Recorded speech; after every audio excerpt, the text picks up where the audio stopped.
Well, welcome to Leading Change in a Changing World. If you have an understanding of what is happening, especially in the 21st century, you'll recognize, as we have, who have been involved in leadership and change initiatives for a number of years, that the 21st century has been identified as a time of continual rapid change and uncertainty. Therefore, we as leaders and potential leaders must understand the change processes that are necessary for our organizations to continue to be viable.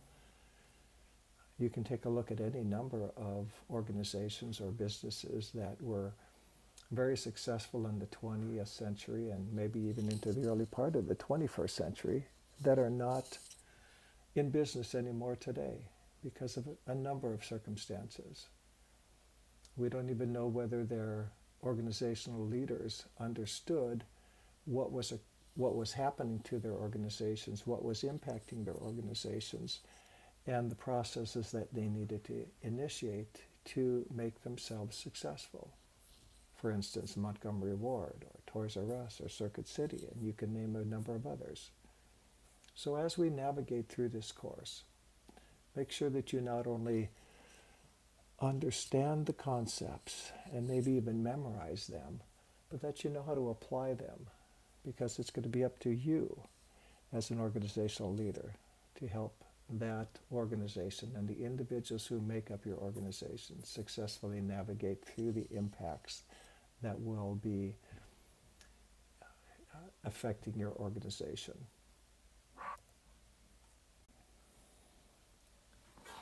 Besides providing you an overview of the entire course itself, in this slide you can see that we're providing just a real quick look at the first week. So certainly make sure that you understand what is presented in the syllabus. It gives you an overview of the course itself, the resources that we're going to be using.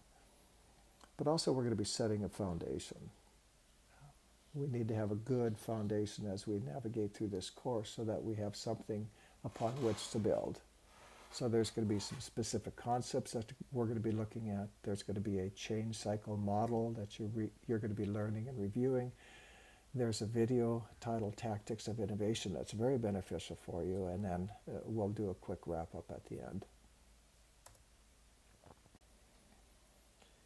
As you read through the syllabus, you noticed that there are three primary texts that we're going to be using.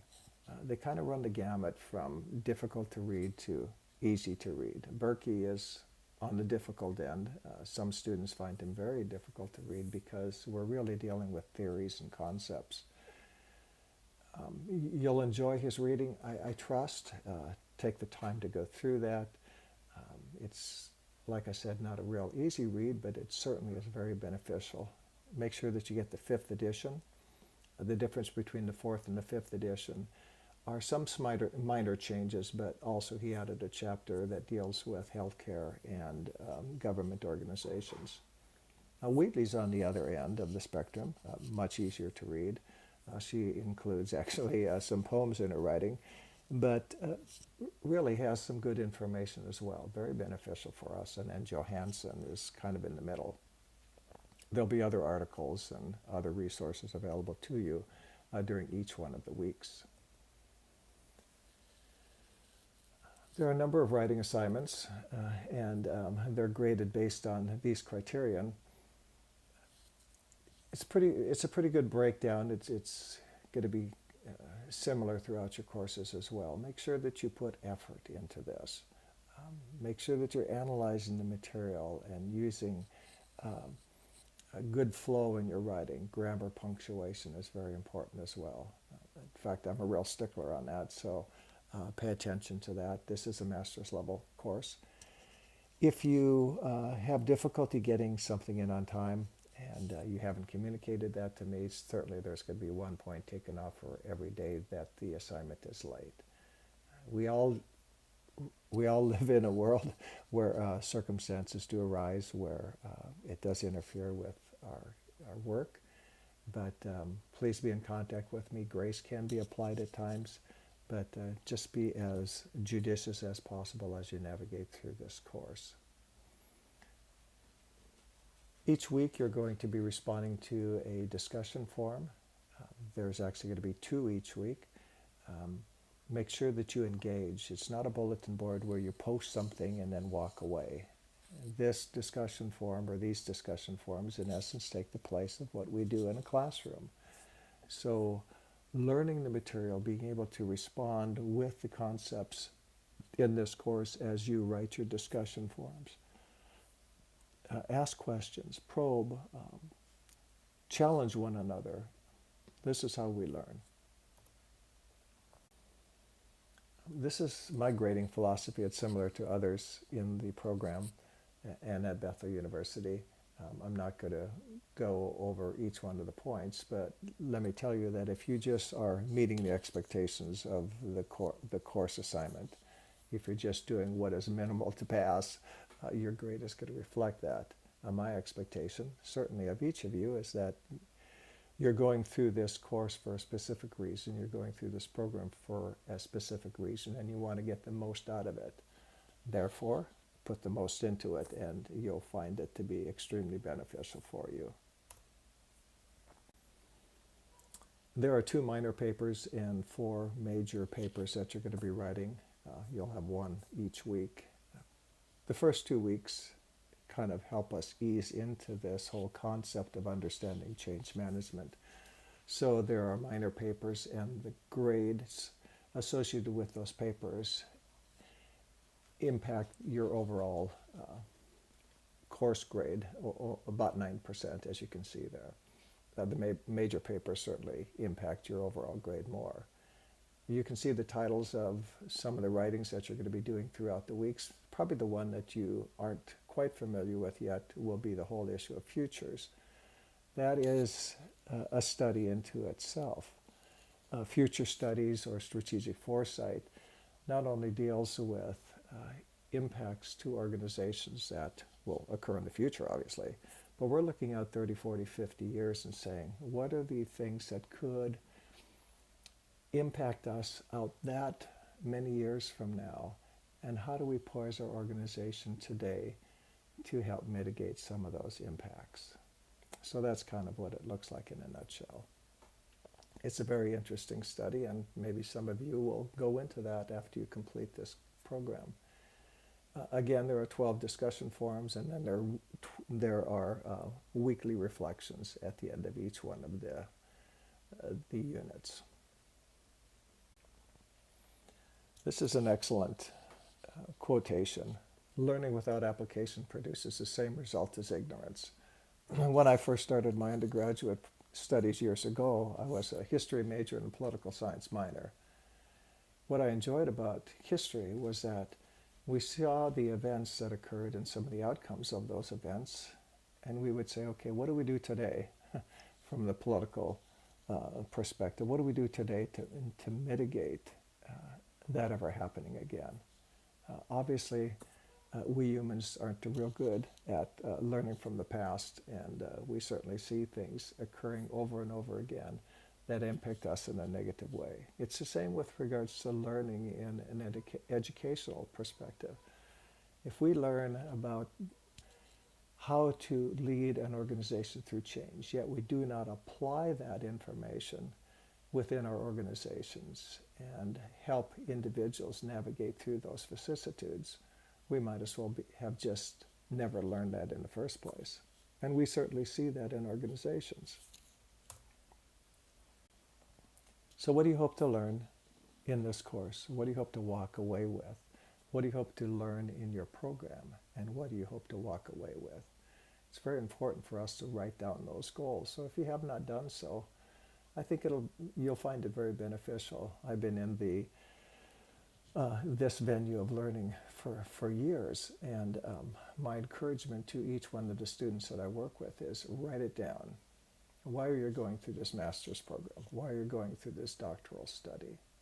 If you don't know what you want to accomplish at the end of your program, you might not stay focused. You might drop out. So do that. It's for your own benefit.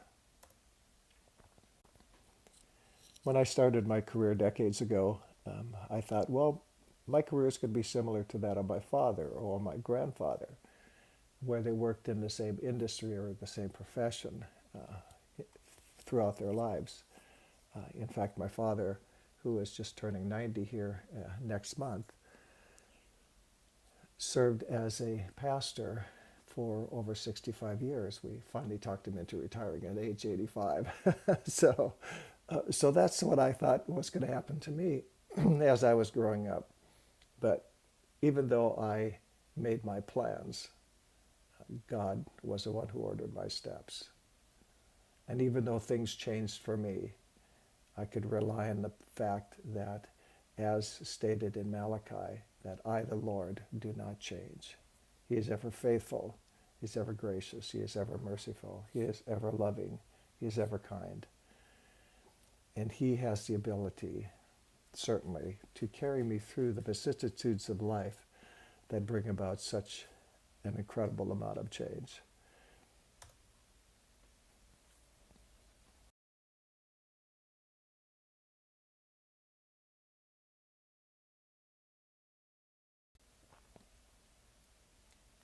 Warren Bennis and Bert Nanas are some of my favorite authors in leadership studies. And even though this statement is written in 1985, it is even more applicable today. Nothing is more central to modern organizations than their capacity to cope with complexity, ambiguity, uncertainty. In short, with spastic change. If there was ever a time where we're experiencing so many change impacts on us as individuals and on organizations, it certainly is now in the 21st century. But it wasn't so much in the 1985 mid 80s or even in the early 90s. Change did occur, but it wasn't as quickly impacting organizations, and it wasn't as sporadic as we're experiencing it now.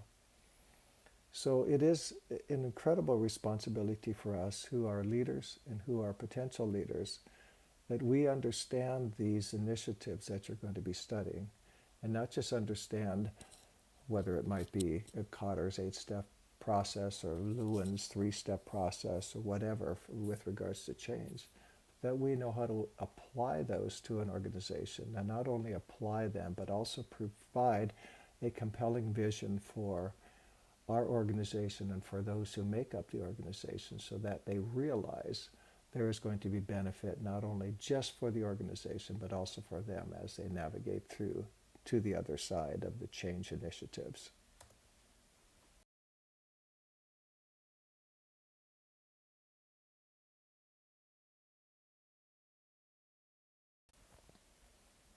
As you've learned throughout your work career, and even as you've gone through formal and informal education, unless you have followers, you're really not a leader.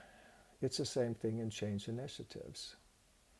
If we don't have individuals who are willing to follow us because we haven't really laid out a vision for the future for them, we might as well be walking into a dark alley all by ourselves. So I love the little cartoon and the last frame, which says the problem is that nobody wants to go where I want to lead them, is very apropos for change management processes. If you don't give a compelling vision for the future, for the individuals who are the ones who are going to bring about this change in the organization, there's not going to be any success. So as you navigate through this course, please stay engaged. Make sure that you contact me if you have any questions whatsoever. My phone number is provided for you. You can text me. You can give me a call. You certainly have email access to me. I want to help you succeed in this program. And I know that through the Lord's help, that as we navigate together, that God is going to bless you richly. Again, best of success as you move forward.